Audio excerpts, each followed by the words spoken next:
Dalam zamannya majulah berperang Nebukadnezar, Raja Babel. Lalu Yoyakim menjadi takluk kepadanya 3 tahun lamanya. Tetapi kemudian Yoyakim berbalik dan memberontak terhadap dia. Tuhan menyuruh gerombolan-gerombolan Kasdim, gerombolan-gerombolan Aram, gerombolan-gerombolan Moab, dan gerombolan-gerombolan Bani Amon melawan Yoyakim. Ia menyuruh mereka melawan Yehuda untuk membinasakannya sesuai dengan firman Tuhan yang diucapkannya dengan perantaraan para hambanya, yaitu para nabi. Sungguh, hal itu terjadi kepada Yehuda sesuai dengan titah Tuhan untuk menjauhkan mereka dari hadapannya, oleh karena dosa-dosa Manasye setimpal dengan segala yang dilakukannya.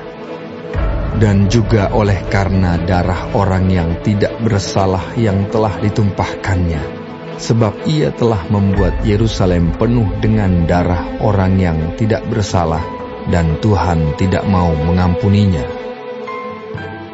Selebihnya dari riwayat Yoyakim dan segala yang dilakukannya, bukankah semuanya itu tertulis dalam kitab sejarah raja-raja Yehuda?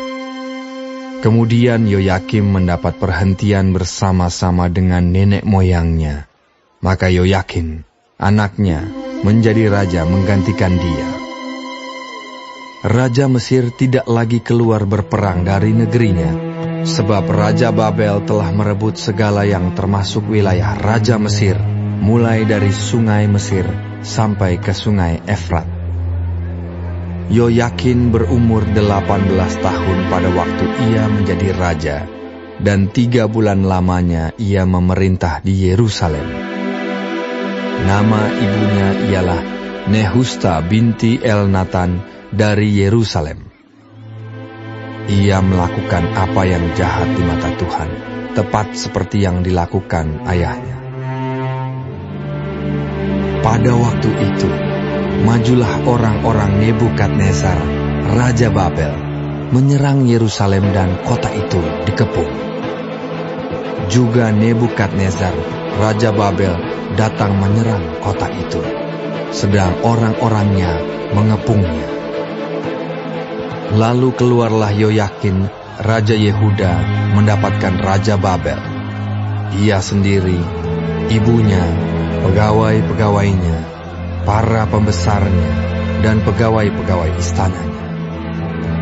Raja Babel menangkap dia pada tahun yang ke-8 dari pemerintahannya. Ia mengeluarkan dari sana segala barang perbendaharaan rumah Tuhan dan barang-barang perbendaharaan istana raja. Juga dikeratnya emas dari segala perkakas emas yang dibuat oleh Salomo, Raja Israel, di bait Tuhan, seperti yang telah difirmankan Tuhan.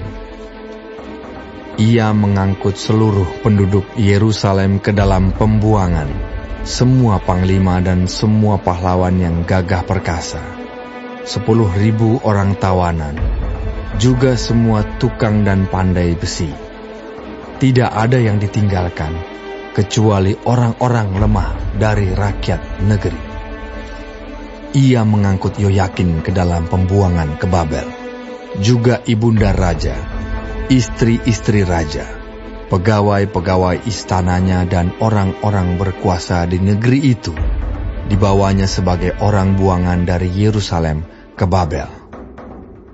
Semua orang yang gagah perkasa, 7.000 orang banyaknya, para tukang dan para pandai besi, 1.000 orang banyaknya, sekalian pahlawan yang sanggup berperang, dibawa oleh Raja Babel sebagai orang buangan ke Babel.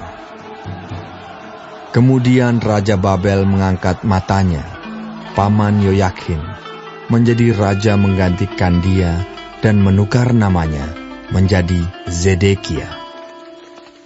Zedekia berumur 21 tahun pada waktu ia menjadi raja, dan 11 tahun lamanya ia memerintah di Yerusalem. Nama ibunya ialah Hamutal binti Yeremia dari Libna. ia melakukan apa yang jahat di mata Tuhan, tepat seperti yang dilakukan Yoyakim. Sebab oleh karena murka Tuhanlah terjadi hal itu terhadap Yerusalem dan Yehuda, yakni bahwa ia sampai membuang mereka dari hadapannya. Zedekia memberontak terhadap Raja Babel.